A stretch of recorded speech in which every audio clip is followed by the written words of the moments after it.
Welcome to Rise, Reclaim, and Renew with Joni Elizabeth, the podcast for women who are ready to step into their strength, rewrite their story, and live a life that feels aligned, confident, and deeply true.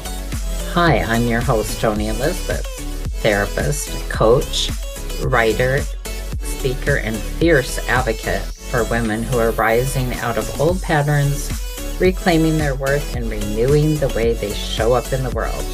Here we will explore the real life moments that shape us, the healing that transforms us, and the mind-body wellness tools that help us to grow forward with intention and courage. Every episode is created to empower you, to remind you of your resilience, your brilliance, and your ability to create a life that feels grounded, joyful, and authentically yours. So, settle in, take a deep breath, grab a cup of coffee or your favorite beverage, and get ready to rise, reclaim, and renew one meaningful conversation at a time. Hello, beautiful souls. I am your host, Joni Elizabeth. I am here to talk about life and designing your life. I want you to think about, are you living life by default, by what other people told you how you should live, or are you living it by design? Are you intentionally getting up and taking steps more into a life that you would absolutely be in love with? I'd like you to take a current look at where you're at right now. It is the results of your current belief system. And yes, there are things that happen out of your control. Many things you don't get control over, but it is also how you look at things. I want to read a few things that I felt were just really touched my heart, and it's so inspiring. This is from a beautiful lady by Dorothy Manin, Manin. She wrote a book when she was 90 years old. That is incredible. And I love what she said. She titles it My Recipe for Life. Fill each day to the brim.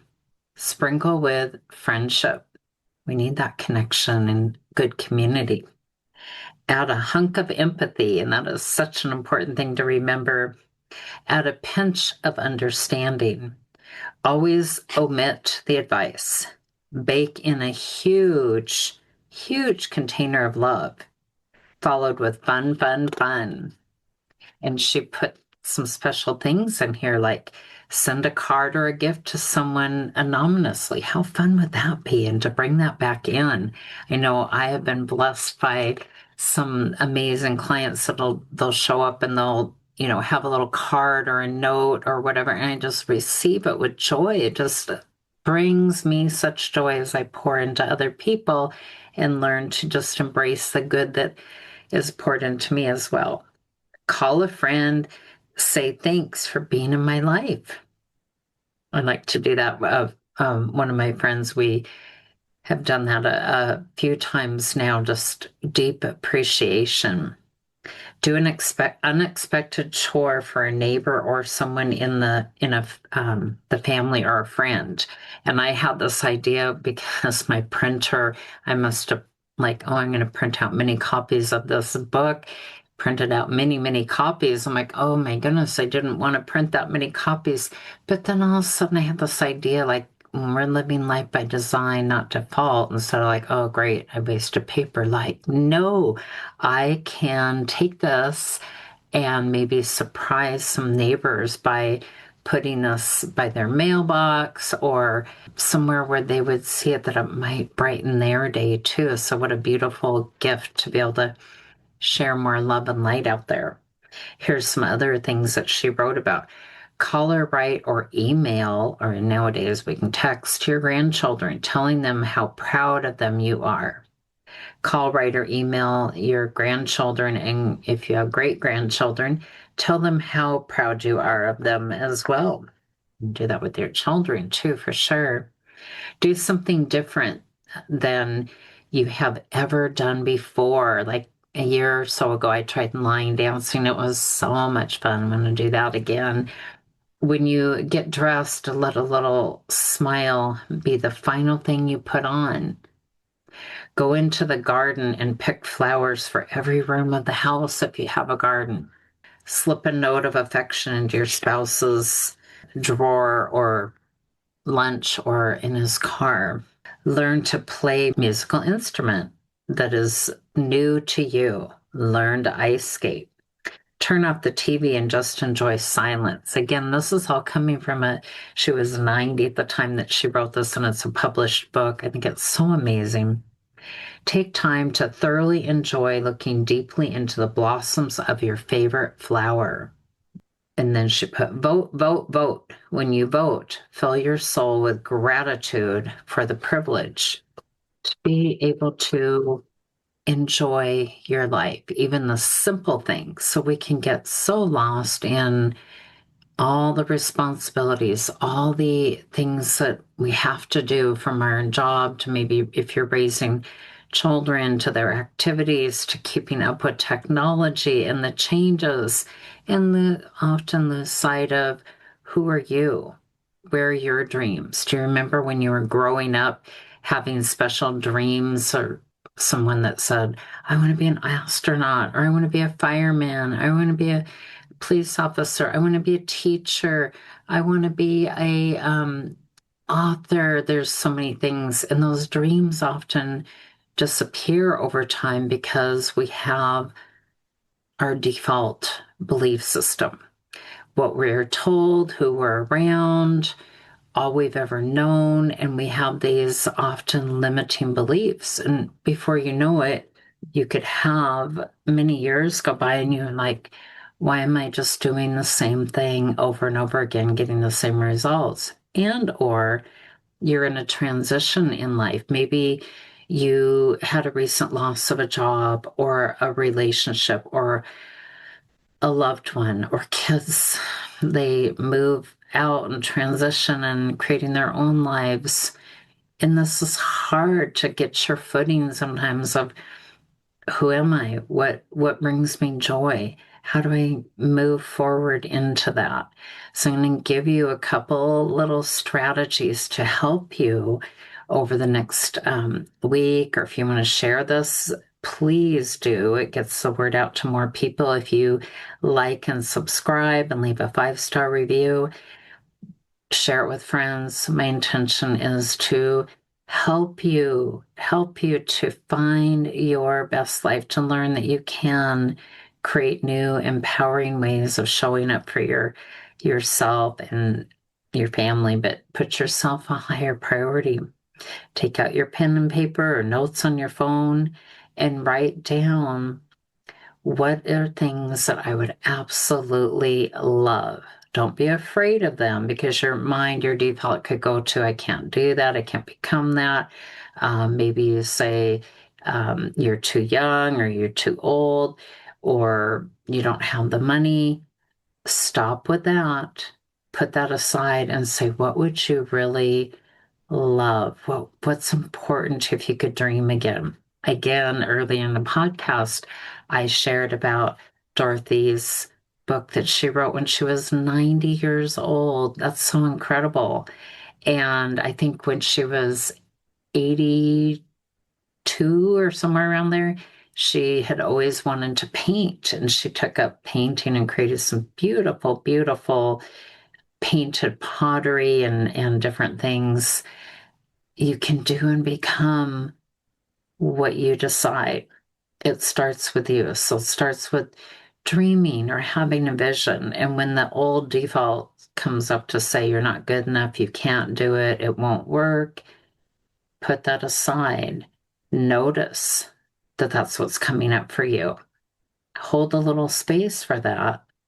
And then take some, like 4 or 5 cleansing, healing, amazing deep breaths where you do 4 in and then you do about 6 or 7 out slowly. Do that 3 or 4 rounds because it clears the brain.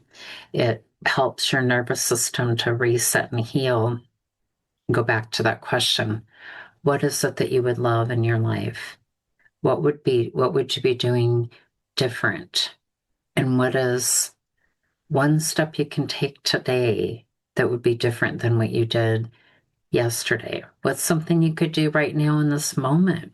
You might go, oh, I could get up and stretch. I could spend 5 minutes journaling what's coming up for me. I could read something empowering and helpful. I could call a good friend. I could start a vision board and take steps on what it would take to get to that vision. You were made for so much more. Your life matters, your dreams matter, and you can dream at any age. Don't give up. I've watched many, many people of different ages for 3 days in a row in an amazing, amazing conference that I was in. And there were a lot of younger people, there were people in midlife, and there were many, many elderly people. It showed me that, of all ages, people have dreams. People, I know this, you matter. You absolutely matter. Remember to think about, where'd you get your beliefs? Who told you? I did this video a long time ago, but who told you you could, couldn't, should, shouldn't? Made me think of when I was growing up and going, where did my dreams go? Now I have pushed through and fought hard for the current dreams that I have, and I'm so grateful to be helping more and more people, and I'm expanding that more exponentially now with my voice out there and touching you where you're at in the ways that would maybe inspire you or give you a message of hope. Never say never and don't give up.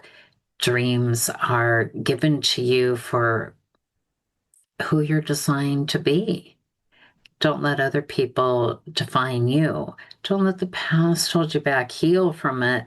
Seek a trusted counselor, a coach, a combination. Don't just rely on AI. I want to put a plug in there that AI, I'm not against it. I did a big blog on it.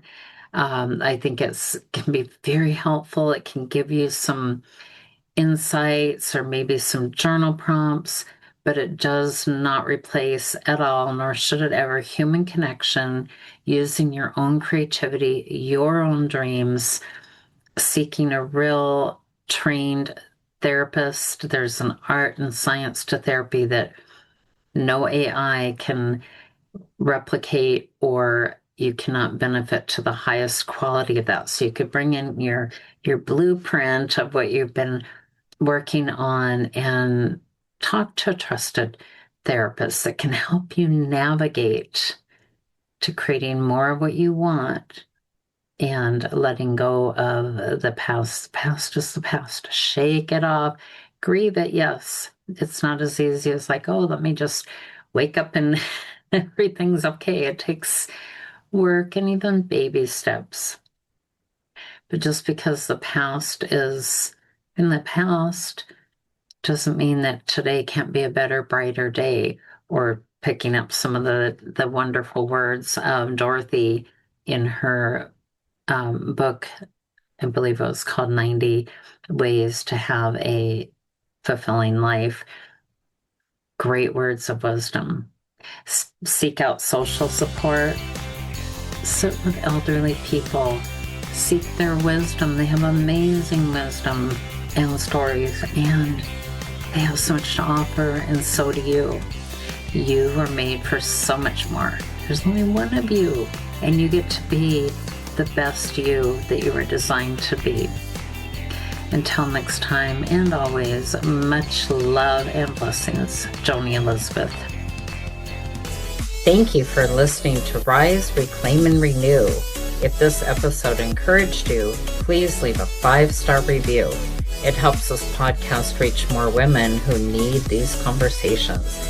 And if somebody in your life could benefit, share this episode with them. One share can make a big difference. Until next time, keep rising, keep reclaiming, and keep renewing. Much love, Joni.